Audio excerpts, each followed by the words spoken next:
নমস্কার বন্ধুরা, sister tasty কিচেনে আপনাদের সবাইকে স্বাগত জানাচ্ছি। আজকে টেস্টি কিচেনে একটা রেসিপি, ভোগের রেসিপি আপনাদের সঙ্গে শেয়ার করছি। চলুন আমরা শিখে নিই। কি শিখবো না, জগন্নাথ দেবের 56 ভোগের মধ্যে একটি ভোগ, যেটা জগন্নাথ বল্লভ।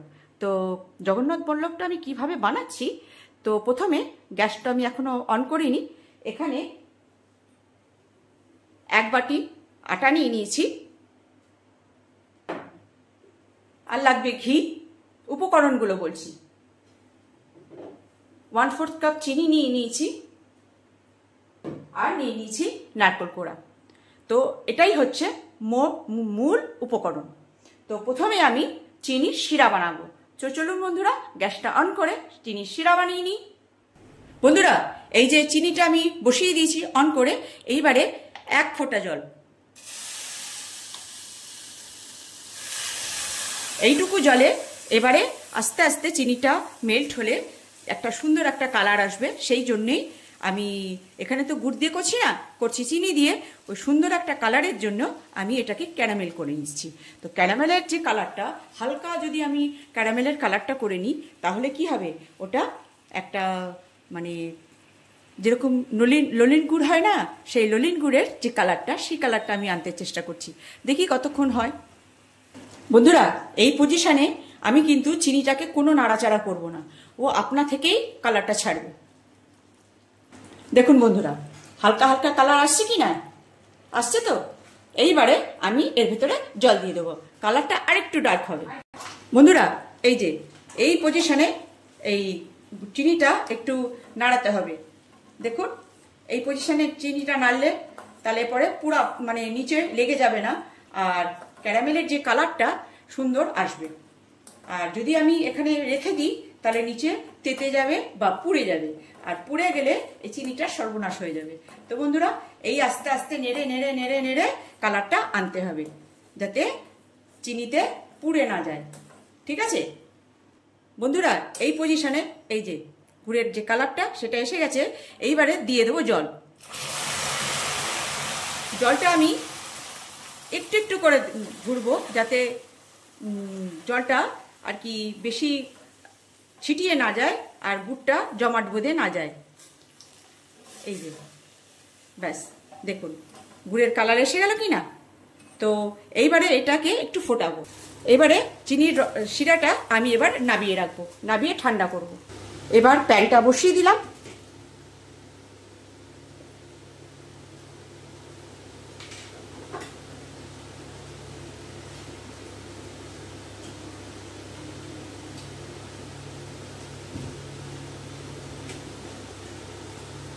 এবার দিয়ে দেবো ঘি।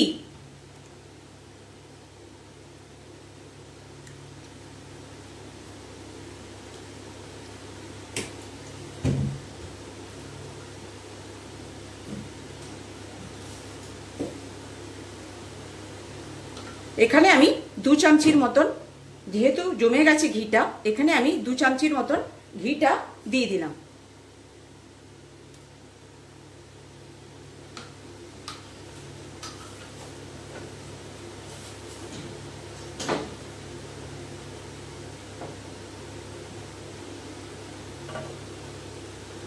ঘিটা মেল্ট হয়ে গেছে। এনি পাঁচুলাটা দিয়ে না একটু এনে। এবার বন্ধুরা, এই যে আটাটা এবার দিয়ে দেবো। এবার আটাটা মিডিয়াম আছে, এটাকে ভেজে নেব।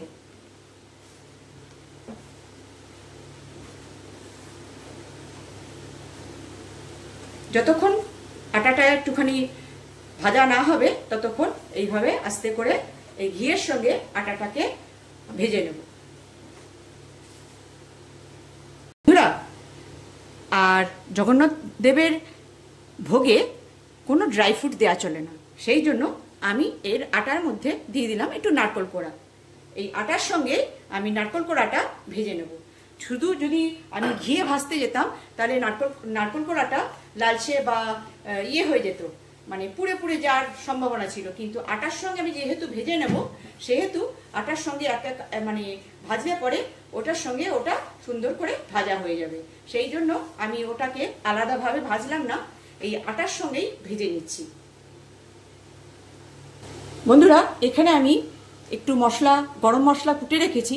এখানে আছে বড় এলাচ আর গোলমরিচ আর লবঙ্গ। এটা এবার দরদরা করে কুটে রেখেছি। এবার এই মশলাটাও এর সঙ্গে দিয়ে দেবো, যাতে এই ভাজার সঙ্গে পুরোপুরি মানে সব কটার সঙ্গে একদম মিশে একটা আলাদা আলাদা একটা গন্ধ এর সঙ্গে মিক্সড হয়ে যায়।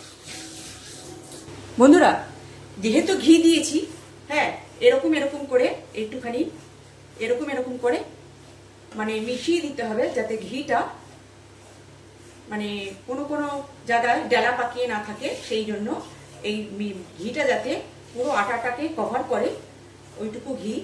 তো আপনি যদি চান তা আরেকটু বেশিও ঘি দিতে পারে, কিন্তু আমি এখানে আর বেশি ঘি দিলাম না। এইভাবে একটু ঠেসে ঠেসে ভেজে নিতে হবে। বন্ধুরা, এখানে আমার আটাটা ভাজা হয়ে গেছে। এইবারে এর মধ্যে মিক্সিং করব ওই যে যেটা আমি রসটা করে রেখেছি, চিনির শিরাটা, মানে রস মানে চিনির শিরাটা। এবার এই চিনির শিরাটা এর সঙ্গে একটু একটু করে দিয়ে দেব।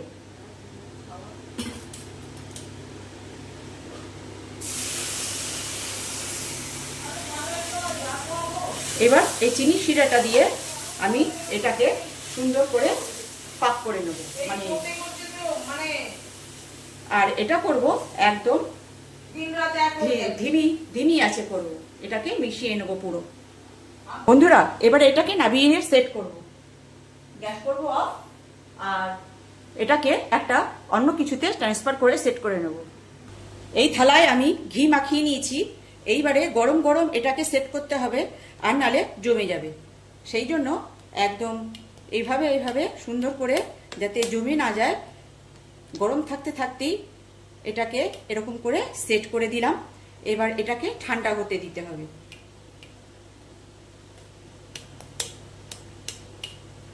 একদম সুন্দর, ওপরটা একদম প্লেন হয়ে গেল, দেখতে ভালো লাগবে। আর এভাবে আর কি একটা কিছু দিয়ে আমি হাতার পেছনটা দিয়ে আর কি করছি, যাতে সুন্দরভাবে ওপরটা মসৃণ হয়। আর এটা কিছুক্ষণের জন্য এবারে আমাকে ঠান্ডায় রেখে দিতে হবে, যাতে এটা জমতে সাহায্য করবে। তো এরকম করে আমি পুরো ব্যাপারটা করে রাখলাম। এবার একে 10 মিনিট রেস্টে দিতে হবে, তারপর দেখাচ্ছি বন্ধুরা যে কিরকম হয়েছে। বন্ধুরা, এই যে এটা আমি ছুরি দিয়ে কাটিং করে রেখেছি, এটা যতক্ষণ না পর্যন্ত ঠান্ডা হচ্ছে, একদম গরম, তো ততক্ষণ পর্যন্ত আমি দেখাতে পাচ্ছি না যে এটা কিরকম হবে। এই যে এক একটা কাটিং এক একটা পিস হবে, এই যে কাটিং করে রেখেছি, ঠিক আছে। তারপর দেখাচ্ছি যে কেমন হয়েছে। পুরো ব্যাপারটা এইভাবেই করতে হবে। আর গরম থাকতে একটুখানি আমি কাটিং করে রেখেছি, যেটা এরকম উঁচু উঁচু হয়ে রয়েছে, যেটা আমাকে পরে ইয়েতে যখন আমি করব তখন একটা থালার সাহায্যে উল্টে নিয়ে, তারপরে আবার উল্টে নিয়ে একটা ফ্ল্যাট জায়গায় রেখে তারপরে পিসগুলো বার করতে হবে। কেন কি এখান থেকে পিসগুলো বার করতে গেলে এখন ভেঙে যাওয়ার থাকে। আর এটা যদি একটু ঠান্ডা হয়ে যাওয়ার পরে আপনি ফ্রিজে, নর্মাল ফ্রিজে রেখে একটুখানি আরেকটু হার্ড করে নিতে চান, সেটাও করে নিতে পারবেন। তো বন্ধুরা, এই ছিল আজকে আমার জগৎবল্লভ।